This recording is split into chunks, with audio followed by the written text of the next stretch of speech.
اس کا مطلب یہ ہے کہ جو اس کی زندگی ہے وہ شادی کے بعد خوشحال ہو جائے گی اور بہت خوشیوں والی زندگی یہ گزارے گی۔ نحمدہ ونصلی علی رسولہ الکریم، اما بعد فاعوذ باللہ من الشیطان الرجیم، بسم اللہ الرحمن الرحیم۔ میرا نام ہے محمد عادل، آپ دیکھ رہے ہیں ہمارا یوٹیوب چینل سچی تعبیریں۔ ناظرین، آج ہم بات کریں گے آپ نے خواب میں شادی کی ہے۔ خواب میں ناظرین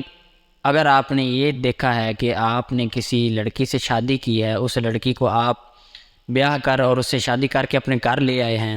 لیکن آپ نے ابھی تک اس کو دیکھا نہیں ہے، آپ خواب میں یہ دیکھ رہے ہیں کہ آپ نے اس لڑکی کو دیکھا بھی نہیں ہے اور آپ کو اس کا نام بھی نہیں معلوم، تو اس کی جو حضرت ابن سیرین علیہ رحمۃ اللہ تعالیٰ علیہ ارشاد فرمائی ہے وہ یہ فرمائی ہے کہ وہ یا تو مر جائے گا یا مارا جائے گا۔ ناظرین، جس نے یہ خواب دیکھا ہے ضرور وہ اللہ سے توبہ کرے گا، تو اللہ عز و جل سے دعا ہے کہ مجھے اور آپ کو اس طرح کے خواب سے ہمیشہ ہمیشہ کے لیے محفوظ رکھے۔ تو دیکھیں ناظرین، یہ خواب اچھا نہیں تھا، ابھی میں آپ کو خواب کی دوسری صورت بتاتا ہوں، انشاءاللہ عز و جل وہ صورت آپ کو پسند آئے گی۔ نمبر 2، اگر آپ نے خواب میں یہ دیکھا ہے کہ آپ نے شادی کی ہے اور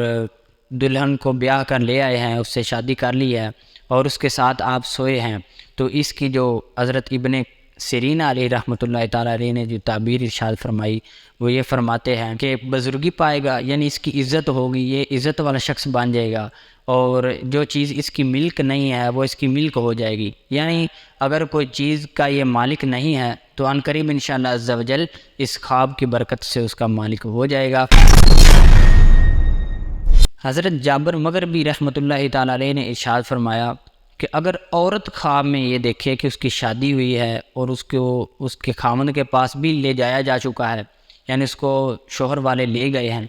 تو اس کی تعبیر یہ ارشاد فرمائی کہ اس کی جو عمر ہے وہ اب ختم ہو چکی ہے۔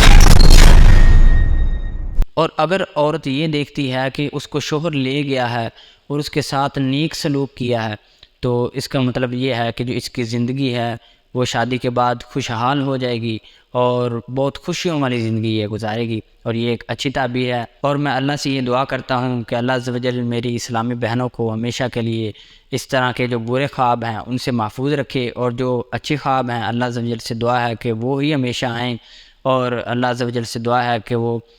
میری بہنوں کو خوشحال زندگی عطا فرمائے۔ یہ تھی ہماری آج کی ویڈیو، اور ہاں جاتے جاتے ہمارے چینل کو سبسکرائب کرنا نہ بھولیے گا۔ ملتے ہیں اگلی ویڈیو میں، تب تک کے لیے اللہ حافظ۔